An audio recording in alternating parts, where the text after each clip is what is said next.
Ayşegül hikayelerinin son versiyonu Ayşegül Atölye'de, The Aşkına burada ve sizlerle. Yine bir geri dönüşüm videosuyla karşınızdayım. Kartonlarım ve ben yine atölyedeyiz. Evet, gördüğünüz gibi kartonları kesip biçmeye başladık bile. Bu arada arkadaşlar kanalıma abone olup beğenmeyi unutmayın lütfen.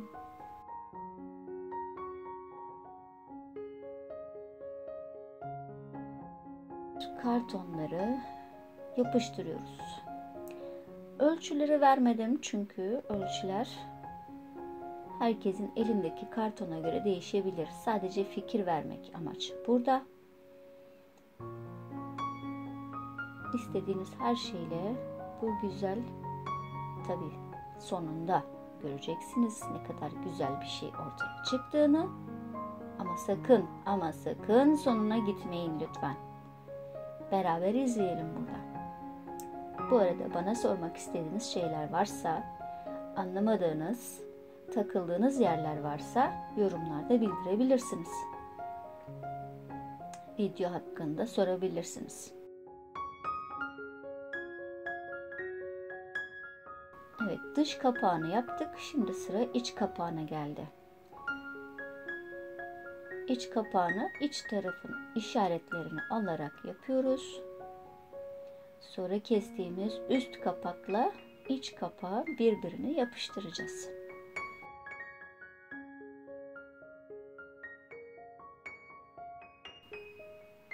Bu arada videoyu beğenmeyi unutmayın lütfen. Sık sık hatırlatacağım.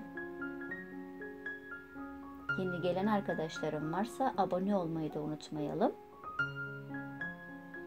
Evet, kapağın etrafına elimde olan bir fisto vardı. O fistoyu kullanıyorum ama siz elinizde ne varsa onu kullanabilirsiniz. Jüt ip olur, başka fistolar olur, dantel olur. İstediğiniz ne varsa. Dikkatlice yapıştırıyoruz, düzelterek dört bir tarafını çevireceğiz.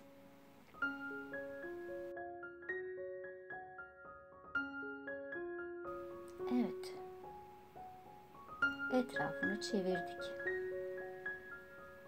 Etrafını çevirdik ancak kenarlarda ufak boşluklar kaldı. Bu boşlukları da silikonla iyice yapıştırıyoruz ki çirkin bir görüntü olmasın. Bu arada yeni adımı beğendiniz mi? The Aşkına Ayşegül Atölye'de. Ayşegül Atölye'de ismi, kardeşim bana bu kanal ismini önermişti. Çok beğenmiştik. Tabii ki Ayşegül hikayelerine atıfla. Yorumlarda bildirirseniz çok sevinirim.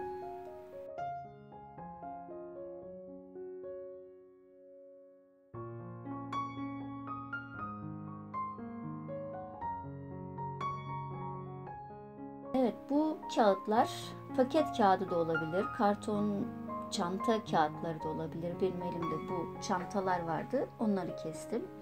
Kartona daha sağlam bir yapı elde edeceğiz bunu yaparak.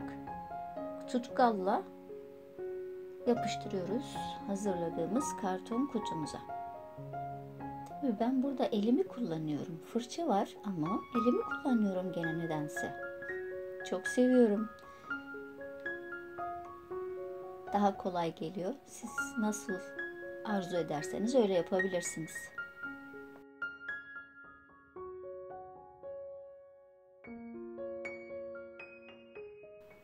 Kağıtların hepsini etrafına ve içine, her yerine yapıştırdım ki sağlam olsun. Kuruduktan sonra da sapasağlam olduğuna emin olabilirsiniz. Deneyip göreceksiniz. Sıra geldi boyamıza. Evet, içini boyadım akrilik siyah boyayla.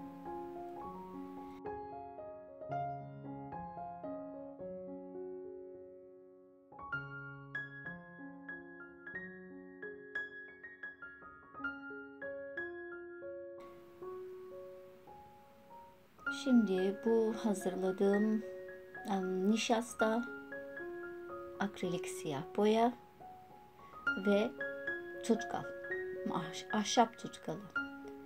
Güzel bir doku elde etmek için dış tarafını bununla boyuyorum. Sıvıyorum diyelim. Boya tarzında değil çünkü. Şimdi gördüğünüz gibi bir çöp şişle kenarlarına doku veriyorum. Kuruyunca çok güzel görünüyor. Benim çok hoşuma gidiyor en azından. Kapağına da aynı işlemi yapıyorum. İyice fırçayla yedirerek ve sonra çöp şişle çizikler atarak doku elde ediyoruz.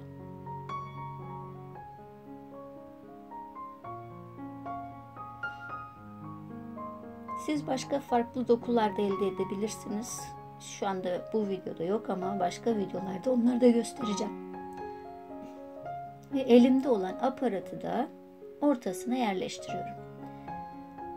Çok uzun zamandır elimde duruyor. Nerede kullanacağım diye hep düşünürdüm. Bugüne kısmetmiş. Yine elimde olan boncuklar. Büyük sarı. Buna uyacağını düşündüm. Ayak olarak bunları kullanıyorum. Sizin elinizde hangisi olursa, ne olursa onu kullanabilirsiniz.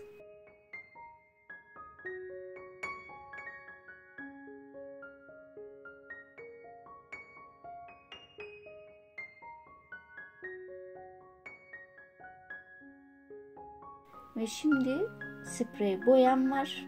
Akrilik boya da kullanabilirsiniz burada. Pati işlemi yapıyorum şu anda.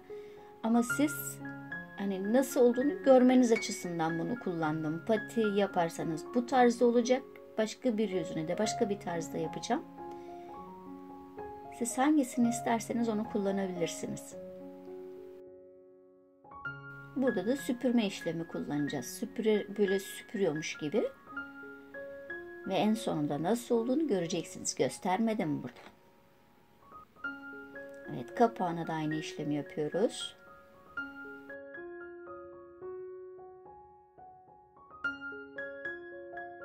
Evet, bir ufak gülümüz var orada. Onu da bir detaylandırıyoruz. Ve gördüğünüz gibi dokuları inanın çok güzel oldu. Elimizi değdirdiğimizde böyle kadifemsi bir dokusu var ama görünüşü tahta gibi. Kartondan tahta nasıl olursa ama Ayşegül yaptı oldu. Şimdi ufak dokunuşlar yapıyoruz. Yine elimde olan inci boncuklarım vardı. İnciler, boncuklar. Bu boncuklarla biraz detaylandırdık ve elimde olan yine bir şeritle ön yüzüne bir detay yapmak istedim ama siz istediğiniz şekillerde yapabilirsiniz. Bu fikirdir sadece.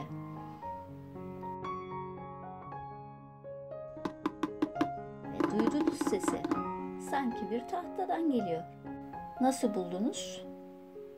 Renkleri, aparatları beğendiniz mi? Yorumlarda bildirebilirsiniz.